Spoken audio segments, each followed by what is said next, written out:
இன்னைக்கு காஃபி ஃப்ளேவரில் வீட்டில் இருக்கிற 4 பொருளை வச்சு ரொம்ப ஈஸியான காஃபி கேரமல் புட்டிங் எப்படி செய்யறதுன்னு பார்க்க போகிறோம். நல்லா தளன்னு ஜெல்லி மாதிரி சூப்பராக இருக்கும். வாங்க எப்படி செய்யறதுன்னு பார்க்கலாம். கேரமல் காஃபி புட்டிங் பண்ணுறதுக்கு அடுப்பில் ஒரு பாத்திரம் போட்டுக்குங்க. இதில் 1/2 கப்பு சுகர் போட்டுக்கலாம்.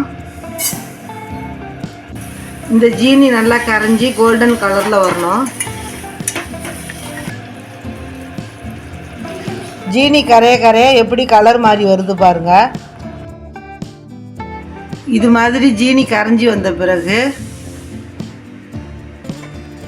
1 கப்பு காய்ச்சின பாலை ஆற வச்சு சேர்த்துக்குங்க.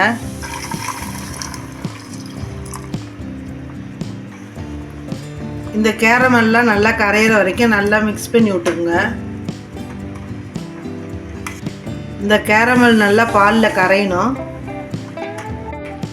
கேரமல் நல்லா பாலில் கரைஞ்சிருச்சு. இதில் 1 ஸ்பூன் காஃபி பவுடர் போட்டுக்கலாம்.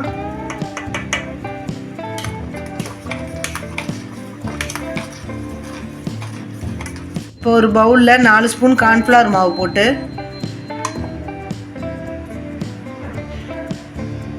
கொஞ்சமாக தண்ணி ஊற்றி திக்காக கரைச்சி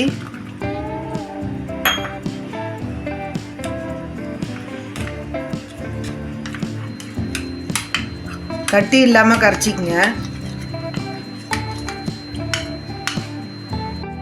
இதை நம்ம பாலோட சேர்த்துக்கலாம். இதை கைவிடாமல் கிண்டிக்கிட்டே இருங்க. நல்லா திக்காகி வரும். பாருங்க, நல்லா அல்வா மாதிரி தளன்னு வந்துருச்சு. இப்போ ஸ்டவ்வை ஆஃப் பண்ணிவிட்டு இது மாதிரி ஒரு பவுலில் ஆயில் அப்ளை பண்ணி வச்சுருக்கேன். சூடாக இருக்கும்போதே இந்த மிக்ஸை இதில் ஊற்றிடலாம்.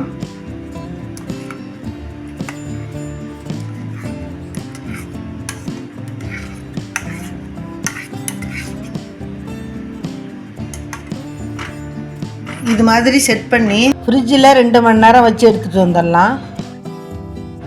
இப்போ வச்சு எடுத்துகிட்டு வந்தாச்சு. ஃப்ரீசரில் வைக்கணுன்னு அவசியம் இல்லை, ஃப்ரிட்ஜில் வச்சு எடுத்தாலே போதும். பாருங்கள், இது நல்லா செட் ஆகிடுச்சு. இதை கவுத்து நம்ம தட்டில் எடுத்து வச்சிடலாம். சூப்பராக செட் ஆகிடுச்சு. நல்லா ஜெல்லி மாதிரி தளன்னு சூப்பராக இருக்குது.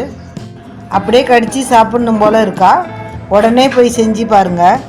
இதை ஒரு பிளேட்டில் வச்சு கட் பண்ணி பீஸ் போட்டுடலாம். நீங்கள் எந்த மாதிரி கட் பண்ணணும்னு நினைக்கிறீங்களோ அந்த மாதிரி கட் பண்ணிக்கோங்க. நான் பெரிய பீஸாக இந்த பக்கம் 2 அந்த பக்கம் 2 கட் பண்ணிக்கிறேன்.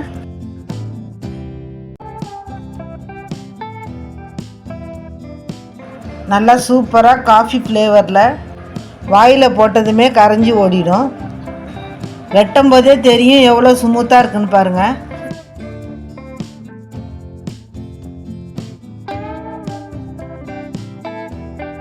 பாருங்கள் எப்படி இருக்குன்னு. இனிமேல் நீங்கள் கடையில் போய் புட்டிங் வாங்கி சாப்பிடணும்னு அவசியம் இல்லை. வீட்டிலே ரொம்ப சுலபமாக இதை மாதிரி பண்ணிடலாம். காஃபி வாசனை பிடிச்சவங்களுக்குலாம் இது ரொம்ப பிடிக்கும். இதை நீங்களும் செஞ்சு சாப்பிட்டு என்ஜாய் பண்ணுங்கள். இந்த வீடியோ பிடிச்சிருந்தா லைக் அண்ட் கமெண்ட் பண்ணுங்கள். எங்கள் சேனலுக்கு சப்ஸ்கிரைப் பண்ணாதவங்க மறக்காமல் சப்ஸ்கிரைப் பண்ணிக்கோங்க. நன்றி, வணக்கம்.